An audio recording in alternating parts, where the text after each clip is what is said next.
So the restaurant industry has been facing probably its biggest challenge in the last 3 decades.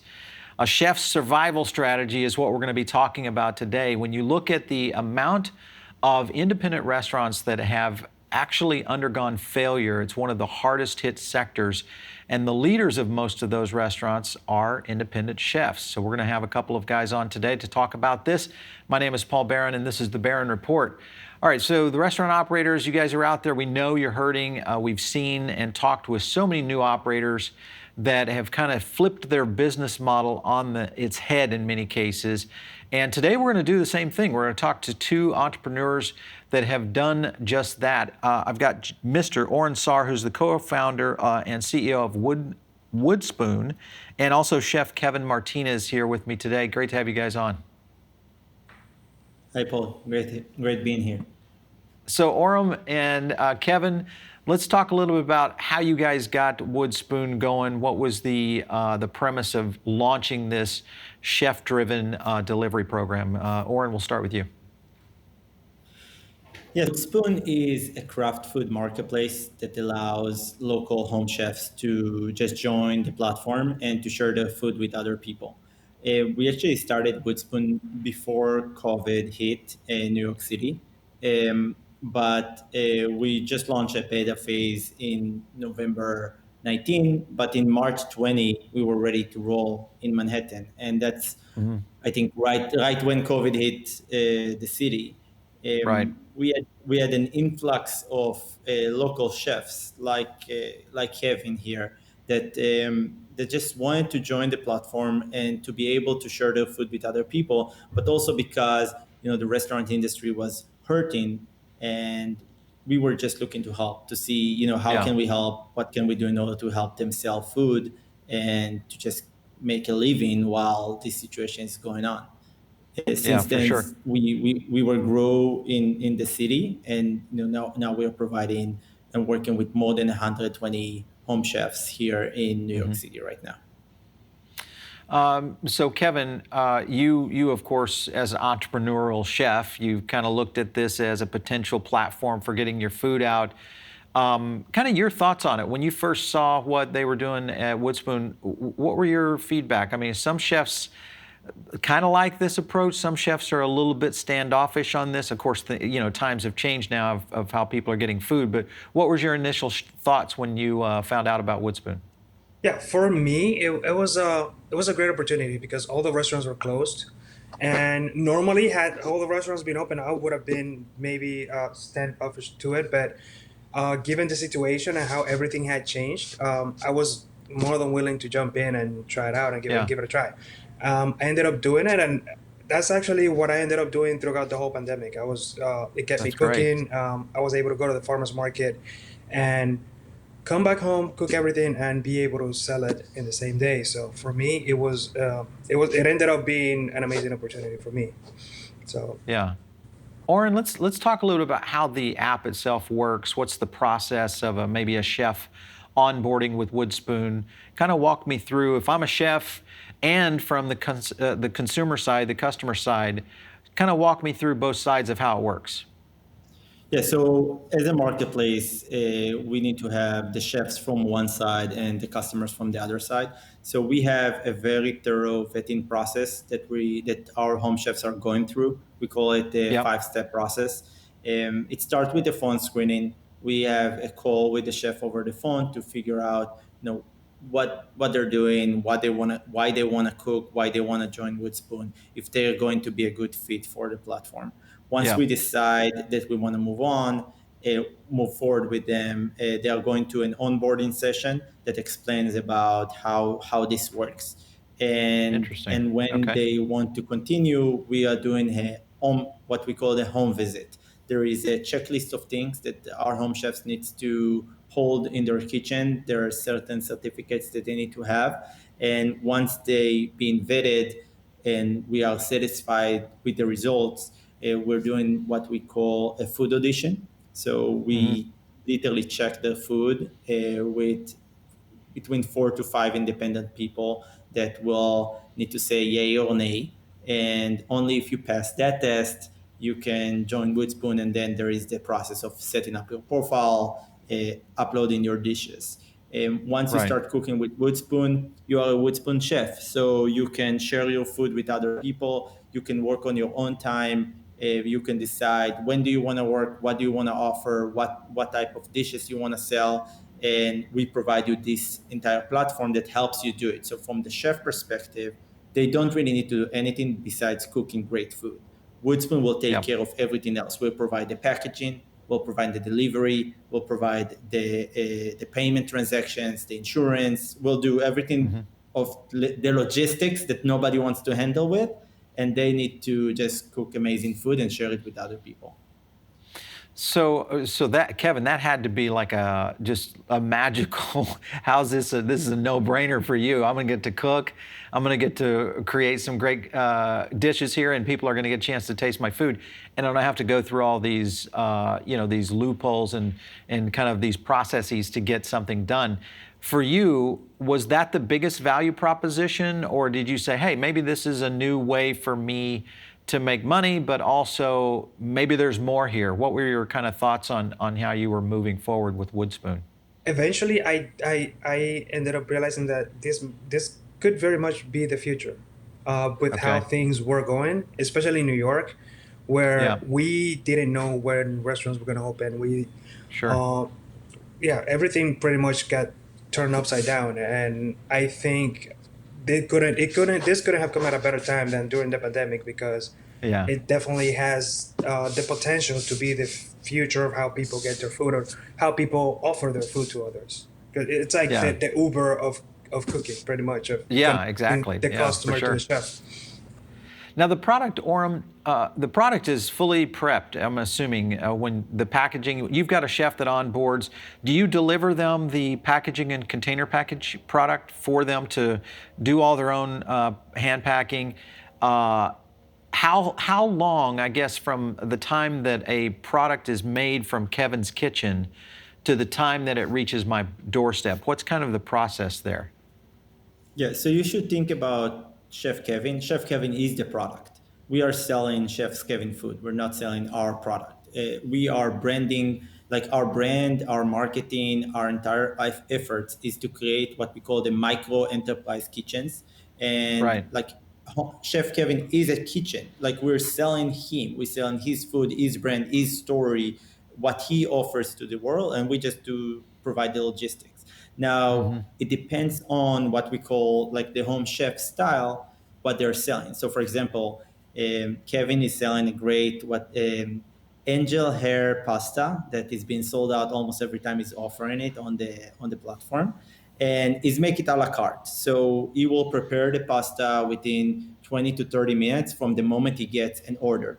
Now Okay. our algorithms know in advance that that's about the time that it will take him to make it. So a delivery rider will wait downstairs within 20 to 30 minutes to pick up the food. So from a customer perspective, if you Yeah. order Kevin's food, you'll get it warm, ready to eat, made fresh within 45 to 50 minutes. So exactly Okay. like a restaurant. Yeah. Now, we also have other home chefs that will offer baking goods. So obviously, if you Those buy have babka or longer hold. challah, Yeah, sure. yeah, Yeah. it's a different ballgame because you need to order it in advance. They cannot just make it on the spot.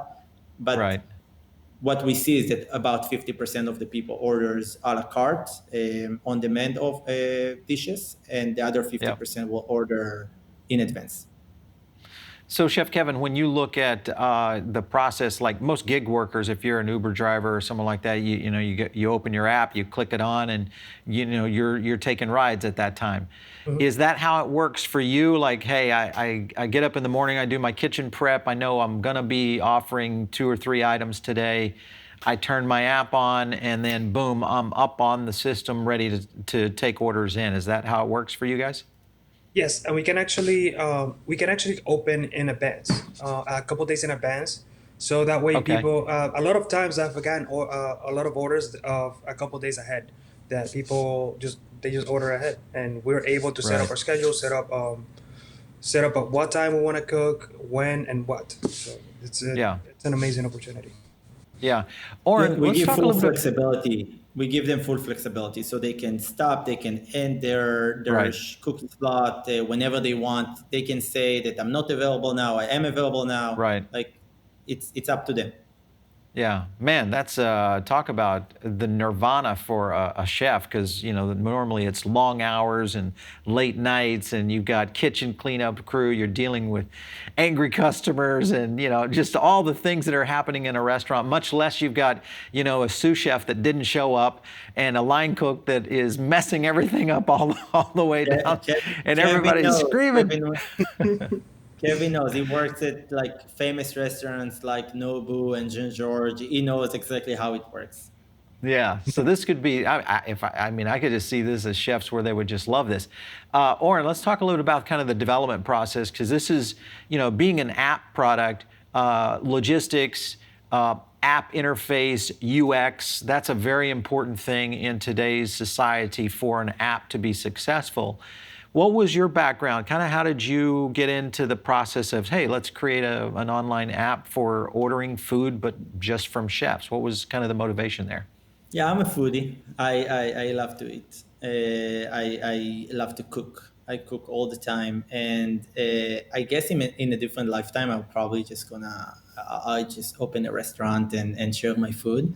But in this lifetime, I'm coming from tech. My background is electrical and computer engineering. I did my master's degree at MIT, and I worked at companies like Google and BCG before Woodspoon. So I thought about ways to be able to connect my passion, my love to food, Right. and to bring it to other people. Like one of the stories I'm always telling is that I used to sit at my father's kitchen, and my father is the chef in our house, and he's making this shakshuka. And Yeah. shakshuka is like an Israeli Middle Eastern dish. It's basically eggs and tomatoes, and I eat it, and I said, like, why is it so good? Like, it's not special. It's just eggs and tomatoes. Like, but why is it so good? And then I had this white light moment saying, like, the reason is that he's basically making the same dish for 50 years. Like, this is Yeah. his specialty. That's what he does. And I started thinking, how can we bring this to the world? Like, how can we bridge this gap? Right. And this is where Woodspoon came up as an idea, and we started. Voila. Yeah. Well, I think, with what you guys have going, this is going to be an interesting spin, because there's going to be a lot of chefs. Right now, last count, we were seeing almost 40,000 chefs and independent operator chefs out of work, that are either in unemployment now or their restaurants have closed. And this isn't necessarily slowing down, because we've seen slow comeback with the consumer crowd, people eating more at home, or they're ordering takeout and just getting it on the way home. So I think it's a natural evolution, especially for chef-driven product, because that's one of the areas that I've been concerned with when it comes to takeout. Most fine dining restaurants don't have real robust takeout programs. So they either don't have great logistics or great packaging or any marketing, pretty much. So those kind of things are definitely going to be something that kind of hits the ground running for what you guys are doing at Woodspoon. Let's talk about the marketing of the app itself. What was the way that you guys were going out to market to get the product or the app into consumers' hands, so a Chef Kevin could be profiled and kind of featured on there? What were some of the processes you were using? No, so we thought about, and I kind of described it a little bit before. Like, we start having these conversations. What is our product? What are we selling? Are we selling you pasta? Are we Yeah. selling you Kevin? Are we selling you Woodspoon, the brand of Woodspoon, and how well organized and vetted brand we are? Like, what are we selling? And basically, what we realized pretty quickly is that we're selling Kevin, we're selling Yeah. Giuseppe, we're selling Natalia, we're selling our home chefs and their story and what they are doing and what they are cooking. So that's what we started doing. We started creating videos of the chefs telling their stories, sharing, what is their background, what culture they're coming from, what is the type of food that they are making, and we start sharing it with the world. So obviously, we use all the basic platforms you can think about for online marketing, Instagram, Facebook, Google, We went a lot from communities. So we worked on like internal, like local communities here in Manhattan, and we offered them these options. So we said, hey, you are from Ah, the Dominican Republic community. You're probably looking for a really good homemade food. right. You should check out this chef. He's making really good homemade food. Okay. And Interesting. it just started rolling from there, and we are growing organically. We're basically spending almost $0 on marketing, and that's it. Good deal. I like it. Well, grassroots seems to always be very effective when you have a great product. If you've got a product that's working, customers, they start to utilize it, and one or two good experiences really seeds it in and kind of gets it going. Chef Kevin, I want to kind of talk to you here on the topic of when you look at the restaurant industry as it is right now, we are going to see a large shrinkage of the industry. It could be as high as 25% by the time this thing all settles in, maybe even higher. Some experts are looking in the 30 to 35% range. Most of those could be in the independent and high volume restaurant areas, being fine dining. If you look at the future, do you feel this is a platform that chefs who maybe come out of those kitchens, or maybe they're thinking, maybe I just want a little different lifestyle, is this potentially a product that you feel could be a way to really market your own kind of virtual restaurant, so to speak? Chef Kevin, with your specialty X, Y, and Z. What are your thoughts on that future? Definitely, it definitely has the potential to grab a lot of chefs, and that I really think that this is going to be the future. Yeah. For sure, you can bet. There's a lot that to take from it. You can, for one, express your own creations. You can do your own thing, and and for me, it definitely changed how I want to do things. Before, I wanted Yeah. to own my own restaurant. Now it's more like I just need a small kitchen. I don't need Yeah. to be dealing with all the craziness of a restaurant, dealing with managing people, customers' expectations. This is something Yeah. that turns it into a completely more doable lifestyle. Especially like Right. you don't Right. have to be living the crazy chef lifestyle. And Yeah. and I think Kevin is touching a point that I really can relate to. I don't think I love restaurants. I go to restaurants all the time, and I think restaurants. All of us are hoping that the restaurant industry will come back and be Yep. as good as it was before. I think the difference between what we're selling and what restaurants are selling is that restaurants will go back to focus in what they do best, is hosting Right. people. You're gonna go and you're gonna get experience in a restaurant that you are sitting and Mm-hmm. you have a waiter and you get the whole experience. But Yeah. chefs like Kevin that even want to try to see if they can open a restaurant or if there is a demand for their product, now again they Right. can try it. They can just open Mm-hmm. their own brand. They can sell food. They can see if it works. They can do different experiments. They say, oh, let's try this type of food or that type of food. And once they feel they are ready enough, then they can do the leap and say, okay, now we're going to open our own restaurant. But that Yeah. gives them a way to actually check if there is a demand for what they are offering. Well, there's a lot of chefs that they've tried to go this route with like pop-up kitchens, virtual brands. They'll spin off the restaurant and try to start to dabble over here in certain. But those are very expensive. Those processes are very expensive to get those going. And then obviously you've got the marketing, the logistics, all those kind of things. So I do think there is a potential for that to be a huge component. Last question here, Oren, is when you look at the consumer. Obviously, we've shifted habits here in the pandemic. We've completely changed the way we're ordering now. The cycles have changed. Even the time of day has changed of how food is being prepped and delivered. Do you feel that this is going to be something that holds in our society just pretty much as a consistent staple of our food, array? Being we're going to have so much food, X percentage that's coming through delivery or through some virtual means going forward, or do you think this is going to start to tail off and we'll see people going back to restaurant in herds? What are your thoughts there? Yeah, it's a good question. I think we are seeing a change. people are changing the way they live their life, especially here in New Yeah. York. Right. Yeah. Oh, yeah, for sure.